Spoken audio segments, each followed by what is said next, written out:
The food delivery driver asked me, "Little girl, are you alone right now?" The food delivery driver asked me, "Little girl, are you alone right now?" And every muscle in my body locked up like someone had just pulled the emergency brake on my nervous system. I was 13. I was home alone. And I had exactly 3 seconds to decide whether to lie. "No," I said, gripping the doorframe so hard my knuckles went white. "My parents are upstairs. They'll be down any minute." The lie tasted like copper in my mouth. He stood there on my front porch holding a paper bag with grease spots blooming across the bottom, and he didn't move. Didn't hand me the food. Didn't smile. Just stared at me with these flat, colorless eyes that reminded me of freezer-burned meat. His uniform was wrinkled, untucked on one side, and there was a stain near the collar that could have been ketchup or something worse. The name tag said Dennis in faded letters, but it looked like it had been through a washing machine too many times. "That so?" he said slowly, tilting his head like a bird examining a worm. "Because I've been sitting in my car across the street for 20 minutes, and I haven't seen anybody move past a single window except you." My heart dropped straight through my stomach and hit the floor. That should have been the first red flag. Actually, it should have been the 50th red flag, because the first 49 were already waving frantically in my peripheral vision, but my brain was too busy short-circuiting to count them properly. I'd ordered the food myself using my mom's account. Sesame chicken and spring rolls, because I was starving and there was nothing in the house except expired yogurt and half a bag of baby carrots that had gone slimy in the crisper drawer. Mom and Dad had left that morning for a wedding 3 hours away. Mom's college roommate, someone I'd never met, marrying someone she'd apparently known for 6 weeks. The whole thing screamed disaster, but Mom had been excited about it for months, and Dad had just shrugged in that way that meant he'd already lost the argument before it started. "You'll be fine," Mom had said, kissing my forehead at 6 a.m. while I was still half asleep. "We'll be back tomorrow afternoon. There's money on the counter for food, and Mrs. Patterson next door has our number if you need anything." Mrs. Patterson was 74 and deaf in one ear. I'd watched her water her plastic garden gnome for 10 minutes last Tuesday, fully convinced it was a hydrangea. So yeah, I was alone. Completely, utterly, catastrophically alone. And Dennis knew it. "I think you're lying," he said, and took one step forward. Not onto the threshold, but close enough that I could smell him now. Cigarettes and something sour, like milk left out overnight. "I think you're here all by yourself, and I think you just made a very stupid mistake." I should have slammed the door. Should have run. Should have done literally anything except stand there frozen like a mannequin while my brain played a helpful highlight reel of every true crime documentary I'd ever watched against my better judgment. The ones where they interview the detective 20 years later, and he shakes his head sadly and says, "If only she trusted her instincts." But here's the thing about being 13, you're caught in this horrible limbo where half the adults in your life treat you like you're still a baby who can't be trusted to make toast unsupervised, and the other half expect you to navigate complicated social situations with the wisdom of someone who's been paying taxes for 30 years. And somewhere in the middle of all that contradictory messaging, you forget that you're allowed to be rude. You forget that you're allowed to slam doors in people's faces. You forget that politeness is not more important than staying alive. So I just stood there. "Can I have my food, please?" My voice came out smaller than I wanted it to. "Younger." Dennis smiled. It was the worst smile I'd ever seen. Too many teeth, gums showing, like he was doing an impression of what smiling was supposed to look like but had only ever seen it described in a book. "Sure, sweetheart," he said, and held out the bag. I reached for it. My fingers were shaking. He pulled it back. "Thing is," he said, "I'm not supposed to leave the food until I confirm the order. Company policy. You understand? Can I come inside for just a second? Just to verify the address on my phone?" "Absolutely not. No. Never. Not in a million years." These were all thoughts that screamed through my head while my mouth betrayed me completely and said, "It'll take 2 seconds," he said, already shifting his weight forward like he'd interpreted as yes, "Please, come right in and murder me." That's when I heard it. A car engine. Close. Getting closer. Dennis heard it too. His head snapped toward the street, that fake smile sliding off his face like oil off a hot pan. A silver sedan was pulling into my driveway, moving fast, and for one wild second I thought my parents had come back early. But it wasn't their car. Wasn't any car I recognized. The driver's side door opened before the car had fully stopped. A woman got out. 40s, maybe, with short dark hair and a blazer that looked expensive. She had her phone pressed to her ear, talking rapidly, but her eyes were locked on Dennis. "Sorry I'm late," she called out, not to me, but definitely for my benefit. Traffic was a nightmare. "Is that our order?" "Perfect." She was already moving up the walkway, her heels clicking against the concrete like a countdown timer. Dennis took a step back. "I was just, great, I'll take it from here," the woman said, plucking the bag from his hands without breaking stride. She was right next to me now, one hand on my shoulder, guiding me back from the door. Her grip was firm. Protective. "Honey, go grab my wallet from my purse, would you?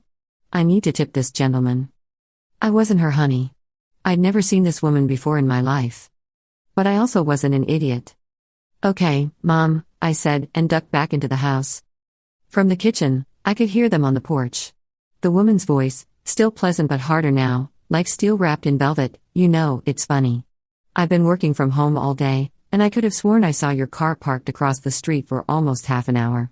That seems like a long time for a delivery, doesn't it?" Dennis mumbled something I couldn't make out. "And it's interesting," she continued, "because I know for a fact my daughter ordered this food less than 45 minutes ago. So either you're incredibly lost, or you're incredibly stupid. Which one should I tell your supervisor when I call the company?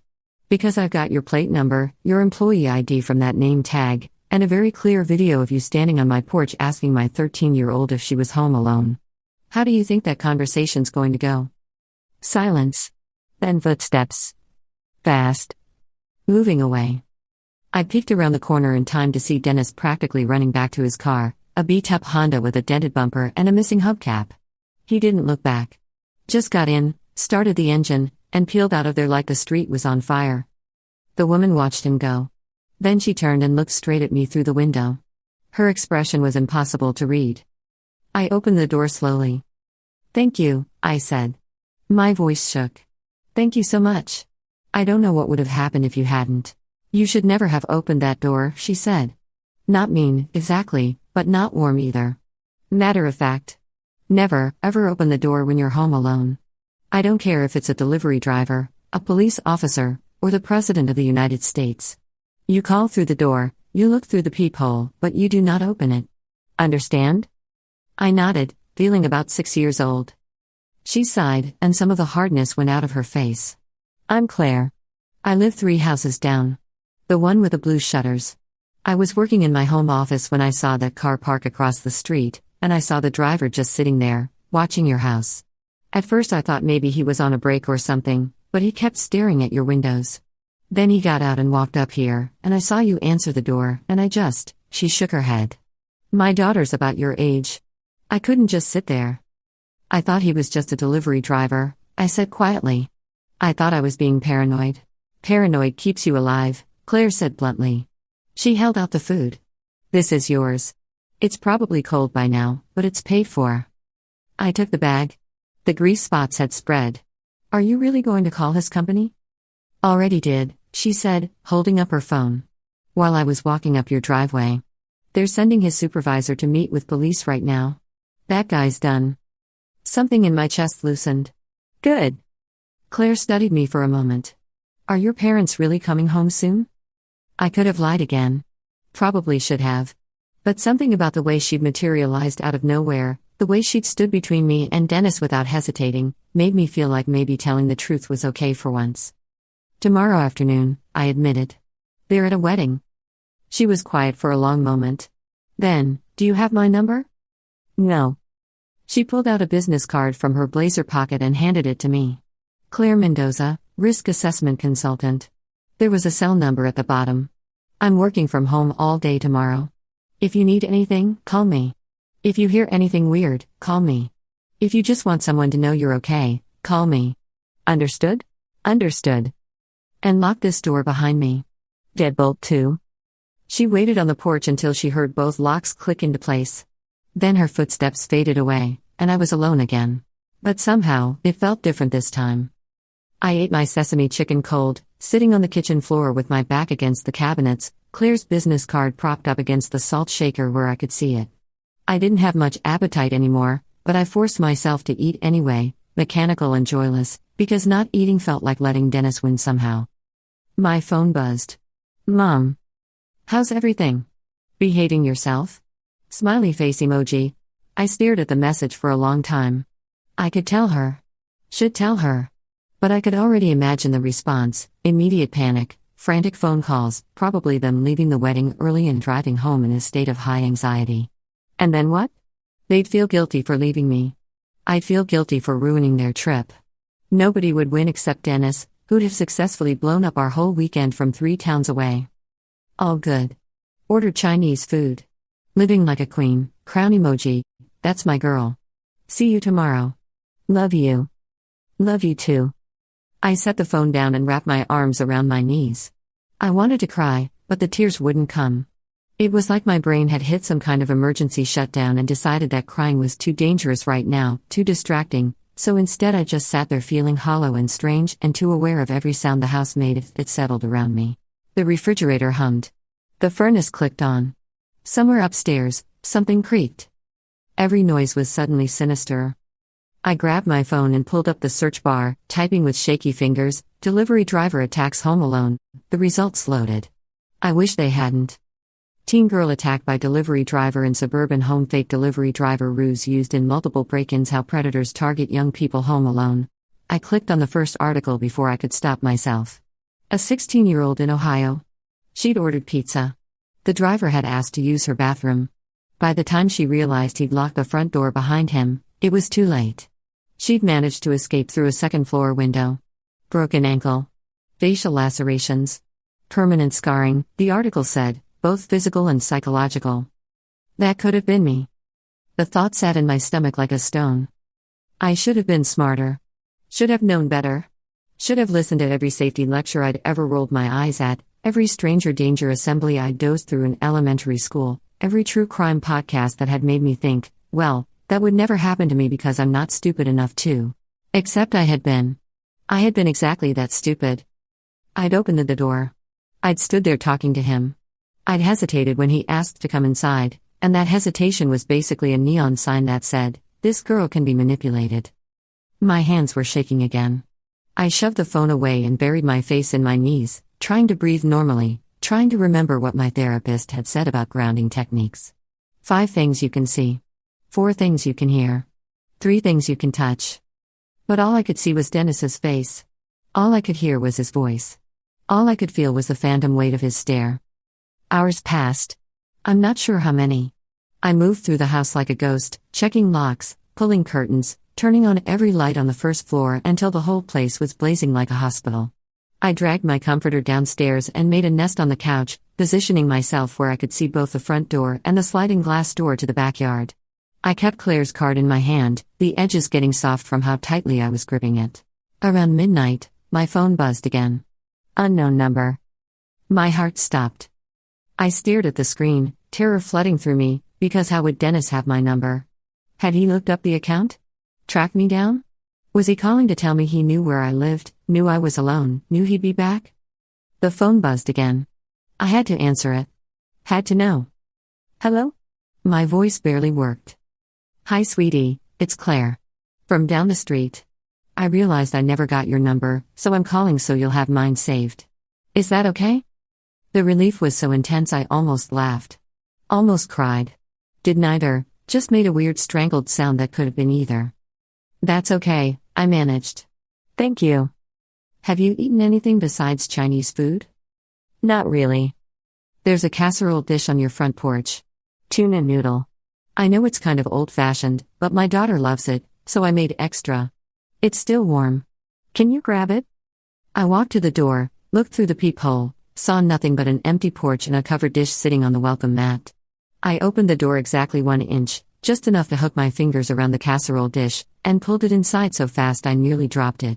Got it, I said, locking the door again. Thank you. You really didn't have to, I know, Claire said. But I did anyway. Listen, I've got work early tomorrow, but I'm a light sleeper, and my ringer's on full volume. You call me if you need anything. I mean it. Anything. I will. Good girl. Try to get some sleep, okay? Okay. She hung up. I stood there holding the warm casserole dish, and for the first time since Dennis had left, I felt almost safe. I ate half the casserole straight from the dish with a wooden spoon, sitting on my couch fortress, watching terrible reality TV with the volume up loud enough to drown out the house noises.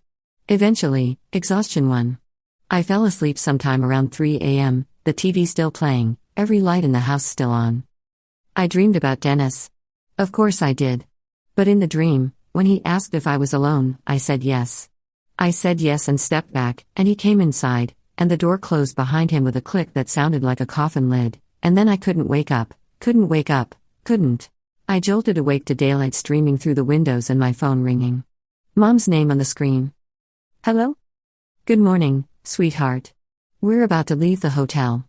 Should be home by 2. How was your night? Fine, I said automatically. Quiet. Did you behave yourself? Always do. She laughed. I'll choose to believe that. See you soon. Love you. Love you too.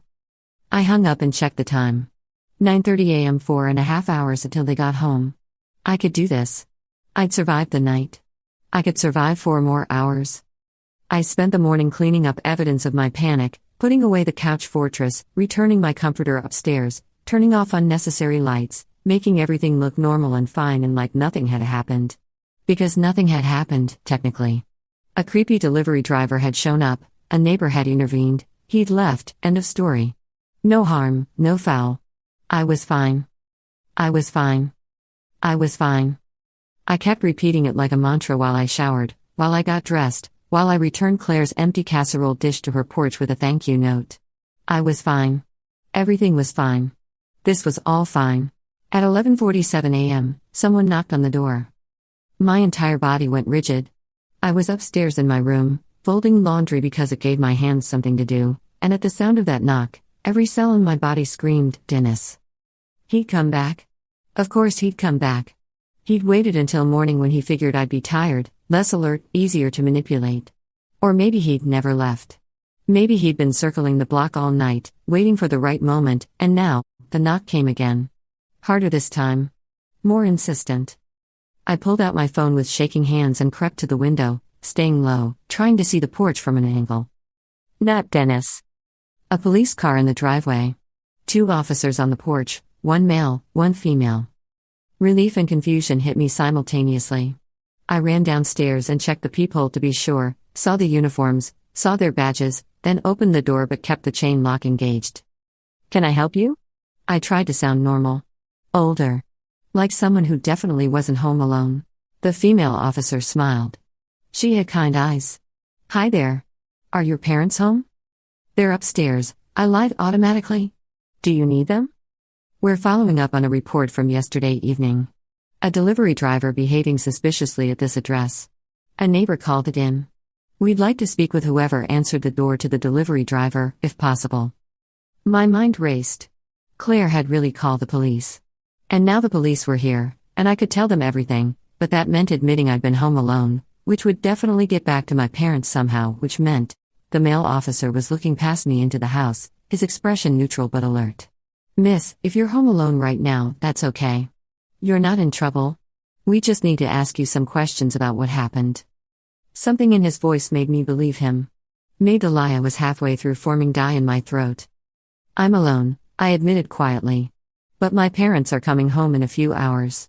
The female officer's expression softened. That's fine. Can we come in? Or would you prefer we talk out here? I thought about Dennis asking the same question, thought about how close I'd come to saying yes, and felt my stomach turn over.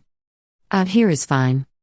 We sat on the porch steps, me in the middle, the 2 officers on either side, and I told them everything. The delivery, Dennis's questions, how he'd watched the house, how he'd asked to come inside. How Claire had showed up. How he'd run. The male officer took notes. The female officer listened with an expression that shifted from professional concern to barely concealed anger. You did the right thing, she said when I finished. Lying about your parents being home, not letting him inside. Those were smart choices. It didn't feel smart, I said. It felt like I barely knew what I was doing. That's how it feels in the moment, she said. But you kept yourself safe. That's what matters. The male officer stopped writing and looked up. The delivery company has been very cooperative. Dennis Kowalski, the driver, has a record. 2 prior arrests for solicitation, 1 for trespassing. He was specifically told by the company not to take residential deliveries anymore, only commercial addresses. He violated that policy to take your order. My blood ran cold. Why would he do that? The officers exchanged a look.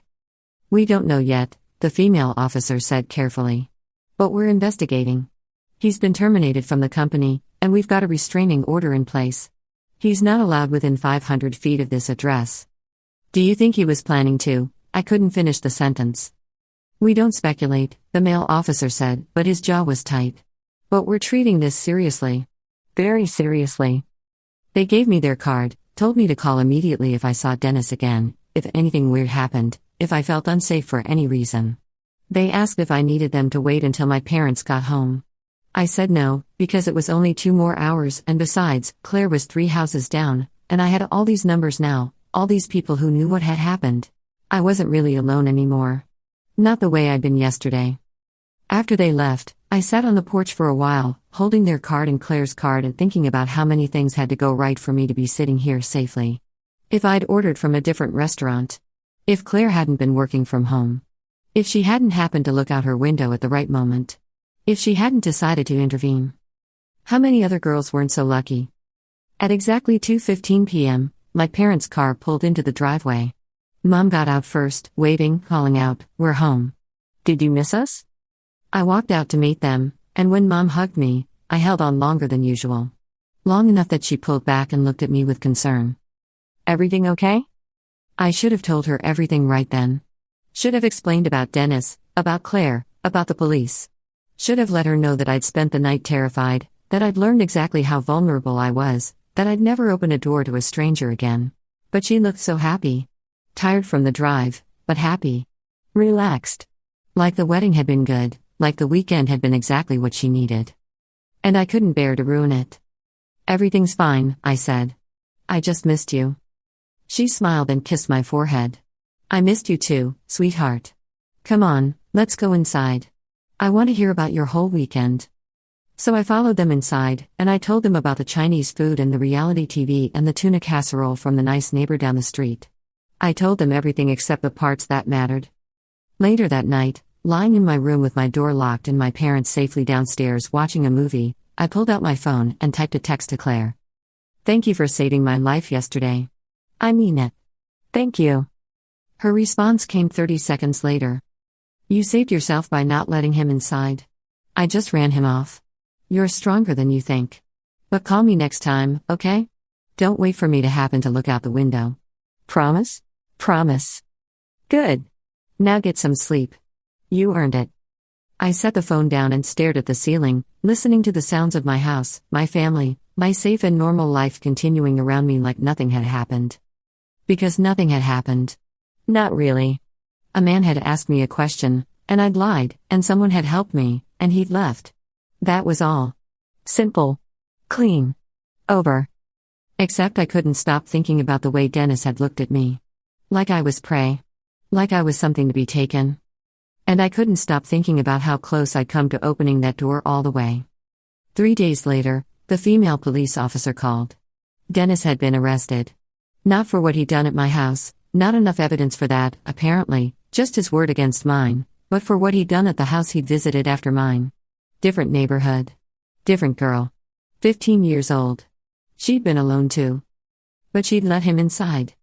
She's going to be okay, the officer said, and I could hear the careful control in her voice, the way she was choosing each word precisely. Physically. It could have been a lot worse. She fought back. She got away. But she's going to need time. What happened? I whispered. I can't give you details. But I can tell you this, your neighbor calling us, you being willing to talk to us, all of that helped us build a case. The company's records, the timing, the pattern of behavior, it all added up. He's not getting out for a long time. I should have felt relieved. I did feel relieved. But underneath that was something darker, something that tasted like guilt. The other girl, I said. Is there anything I can do? Silence on the line. Then, you already did it. You helped us catch him before he could hurt anyone else. That matters. It really matters. After we hung up, I sat with that for a long time. The knowledge that there was another girl out there who'd gone through something I'd barely escaped. Who'd made one different choice, one tiny different choice, and had paid for it in ways I'd never fully understand. I wanted to find her somehow. Tell her I was sorry. Tell her it should have been me. But that was stupid. Wrong. Selfish, even. It shouldn't have been me. It shouldn't have been her. It shouldn't have been anyone. Eventually, I told my parents. Not everything, and not right away, but enough. Enough that they understood why I'd been jumpy around delivery drivers, why I'd started insisting on them being home when I ordered food, why I'd asked them to install a Ring doorbell and better locks and a security system that probably cost more than their car. They didn't make a big deal out of it. Didn't cry or freak out or make it about them. Just listened and hugged me and said they were proud of how I handled it and that they were sorry they'd left me alone. "We trust you," Dad said. "But maybe we trusted you to handle more than 13-year-olds should have to handle." Maybe, I agreed. Life went back to normal, mostly. School, friends, homework, the usual teenage chaos. But sometimes, late at night when I couldn't sleep, I'd think about Dennis's face. That flat, predatory stare. The way he'd known I was lying about my parents. The way he'd taken one step forward, testing, pushing, seeing how far he could go. And I'd think about Claire appearing like some kind of guardian angel, perfectly timed, perfectly positioned. About how easily things could have gone differently. About the other girl, whose name I'd never know, who'd let him inside. The thing is, I still order delivery food. I'm not going to let Dennis steal that from me, steal the casual comfort of sesame chicken on a Friday night when I'm too tired to cook. But I'm careful now. So careful. I check the tracking app obsessively. I watch for the car. I never, ever open the door all the way, just crack it enough to take the food and say thank you and close it again before anyone can ask me anything. And I've memorized Claire's number. The police officer's numbers. The security code for the alarm. All of it. Because the real horror isn't what happened. It's what almost happened. It's standing on the edge of the cliff and looking down and realizing how thin the ground was beneath your feet the whole time, how easily you could have stepped wrong and fallen into nothing. That's what keeps me up at night. Not Dennis's face, though that's bad enough. But the memory of my own voice, small and uncertain, saying, The sound of myself almost giving up, almost giving in, almost letting a monster walk right through my front door because I'd been taught my whole life that it was more important to be polite than to be safe. I know better now. We all do, eventually. The question is always, what did it cost us to learn? The nightmares started about a week after I told my parents. Not every night, but often enough that I started dreading bedtime the way little kids dread the dark. I dream I was back at the door, back in that moment, but this time Claire didn't show up. This time I said yes when Dennis asked to come inside. This time the door closed and locked and I'd turn around to find him right there, too close, smiling that wrong smile, and I'd try to scream but nothing would come out. I'd wake up gasping, drenched in sweat, my heart hammering so hard I could feel it in my throat. And the worst part was the shame that came after, the embarrassment of being this scared of something that hadn't even really happened to me. Not the way it had happened to the other girl. Mom noticed the bags under my eyes after the 4th or 5th night. She didn't push, just sat down next to me at breakfast and said, "You know we can find someone for you to talk to, right? Someone who specializes in this kind of thing." "I'm fine," I said automatically. She gave me that look. The mom look that says, "I know you're lying but I'm giving you space to admit it yourself." "Okay," she said. "But the offer stands. Whenever you're ready." I wasn't ready. Didn't want to be ready. Talking about it meant making it real, meant admitting that something inside me had fundamentally changed that night, that I couldn't just shake it off and move on like nothing had happened. But the nightmares didn't care whether I was ready or not. 2 weeks after Dennis's arrest, I was walking home from school when I saw a delivery car parked on my street. Not the same company. Different uniform, different logo, probably a completely different person behind the wheel. But my body didn't care about logic. My body remembered the threat, remembered the fear, and it responded the way bodies do when they think they're in danger. My heart rate spiked. My palms went clammy. My vision tunneled until all I could see was that car, sitting there, waiting. I crossed the street. Took the long way around the block.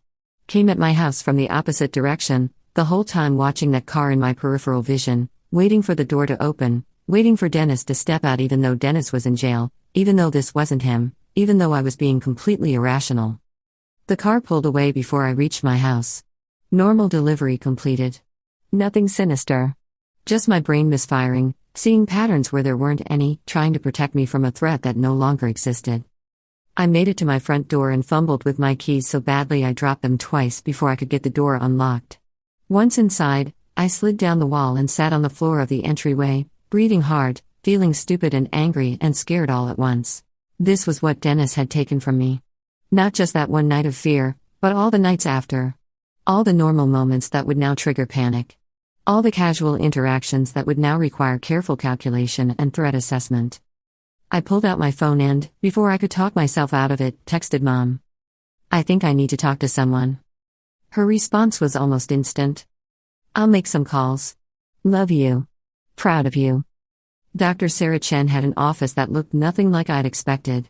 No leather couch, no dim lighting, no intimidating desk creating a power dynamic. Just two comfortable chairs angled toward each other, a window with a decent view, and a small table with a box of tissues that looked well used but not aggressively placed. She was younger than my parents, early 30s maybe, with glasses and a cardigan that had tiny embroidered cats on it. Something about those cats made me feel less nervous. "So," she said, after we'd done the awkward introductions and I'd settled into my chair. "Your mom mentioned you had a scary experience with the delivery driver. Do you want to tell me about it?" I did. And once I started, I couldn't stop. Everything poured out: Dennis's questions, Claire's intervention, the other girl, the nightmares, the panic attack over a random delivery car. All of it. Dr. Chen listened without interrupting, without that pitying expression adults sometimes get when you tell them something difficult, without trying to immediately fix it or minimize it or compare it to something worse. When I finished, she was quiet for a moment. Then she said, "That sounds absolutely terrifying." Something in my chest loosened.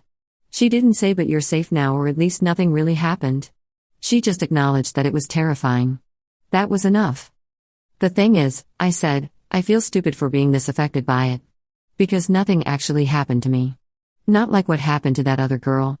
She's the one who really went through something." "Can I tell you something?"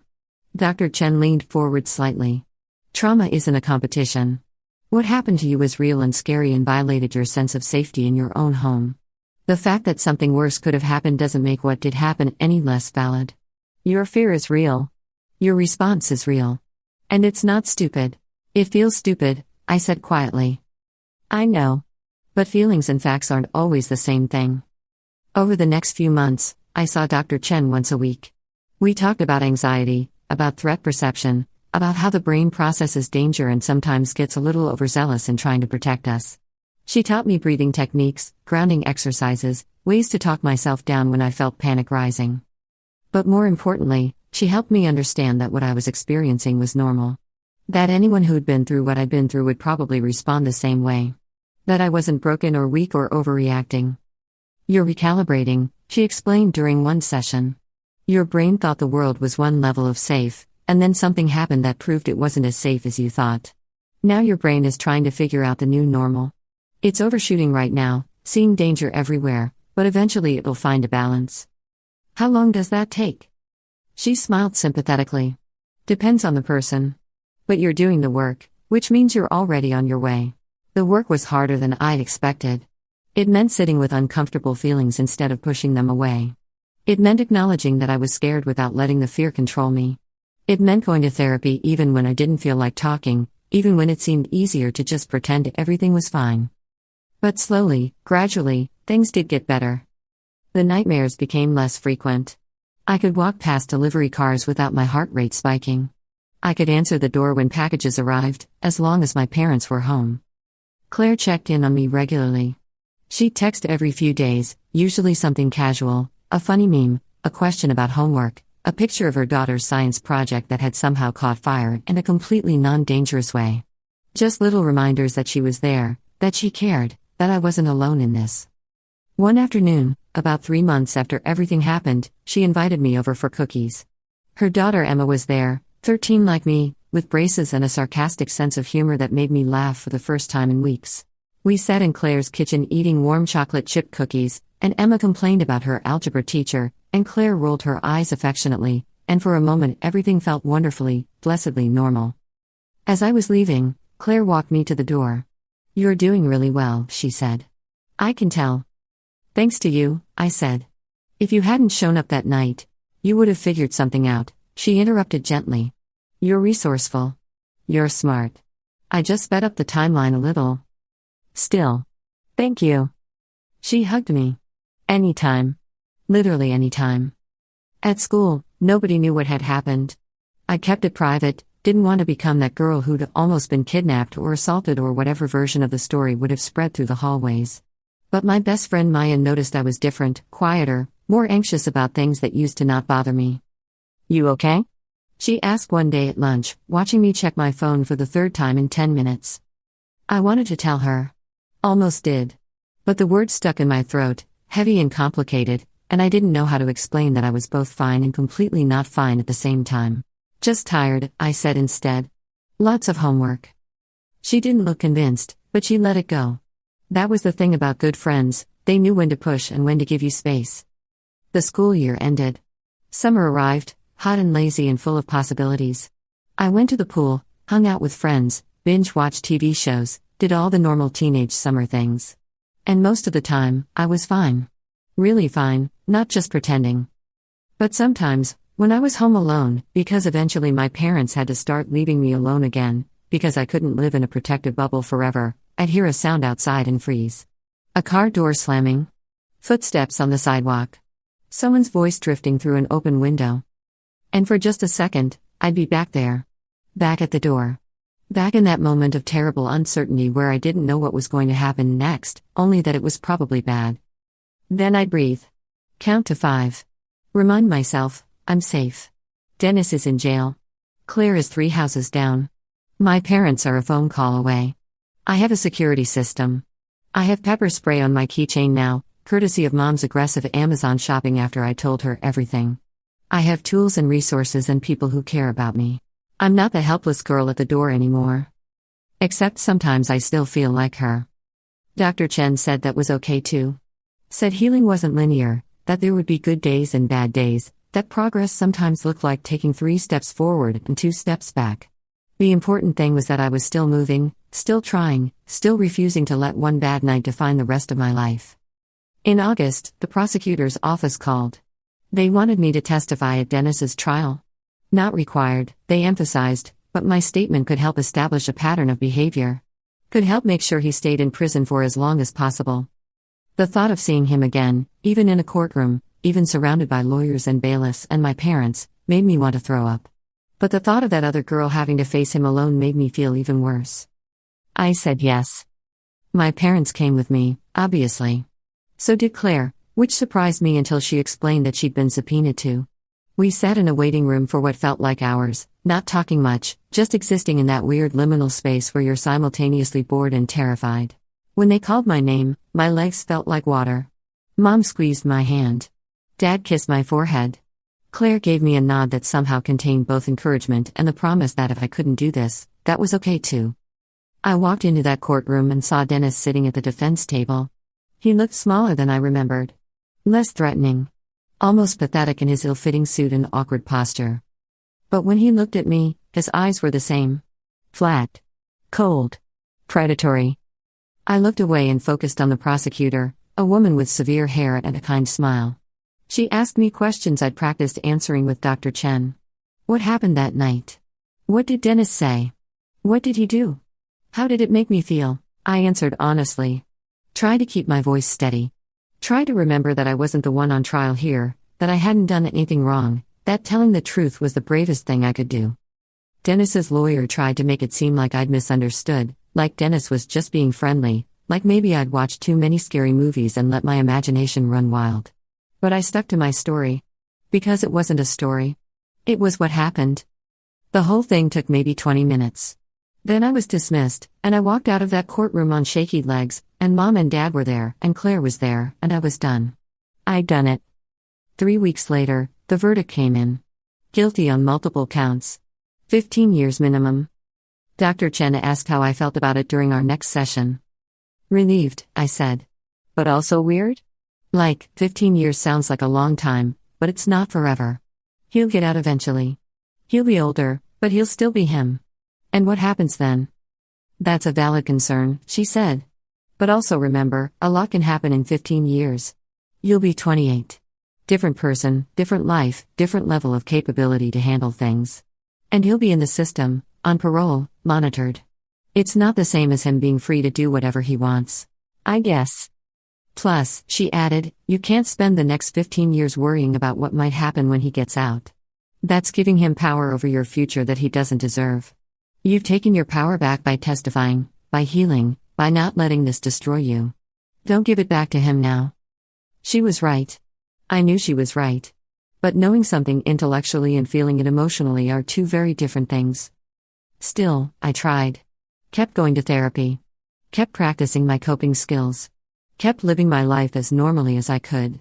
Started high school that fall, joined the debate team, made new friends, got my first real boyfriend who was sweet and awkward, and had no idea about any of this unless you counted the fact that I insisted on group dates for the first 2 months. Life moved on. I moved with it. But here's what nobody tells you about trauma: it doesn't just go away. It becomes part of you, woven into your story, shaping how you see the world and how you move through it. I'm more careful now. More aware. More likely to trust my instincts when something feels wrong. Some people might call that paranoid. Dr. Chen calls it adaptive. I call it survival. Sometimes I think about the other girl. Wonder how she's doing.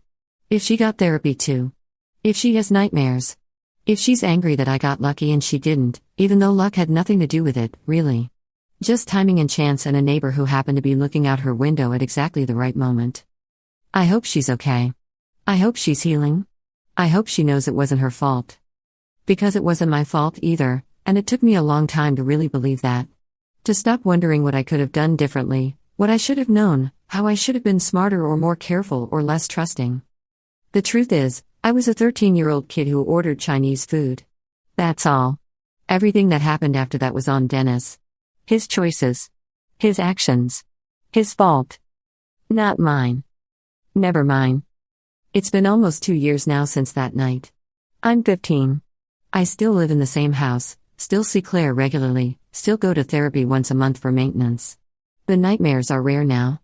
I can order delivery without panicking, though I still check the app obsessively and I still never open the door all the way. My parents installed a Ring doorbell like I asked. We have the security system. I have pepper spray and a personal alarm and a phone with emergency contacts programmed in. I have tools. I have resources.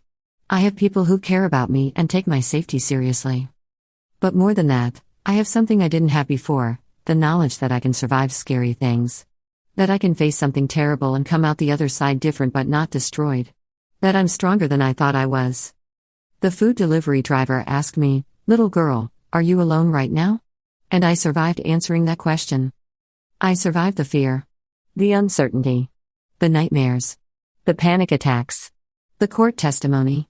All of it. And yeah, sometimes I still think about what could have happened. How close I came to making a different choice, to letting him inside, to becoming another statistic in some true crime documentary that people would listen to while folding laundry or commuting to work. But I didn't. I'm here. I'm okay. I'm more than okay. And if there's another girl out there right now, standing at her door, facing her own Dennis, I hope she knows, trust your instincts. Don't be polite if being polite puts you in danger. Slam the door. Call for help. Do whatever you need to do to stay safe. Because you deserve to survive your scary thing too. We all do.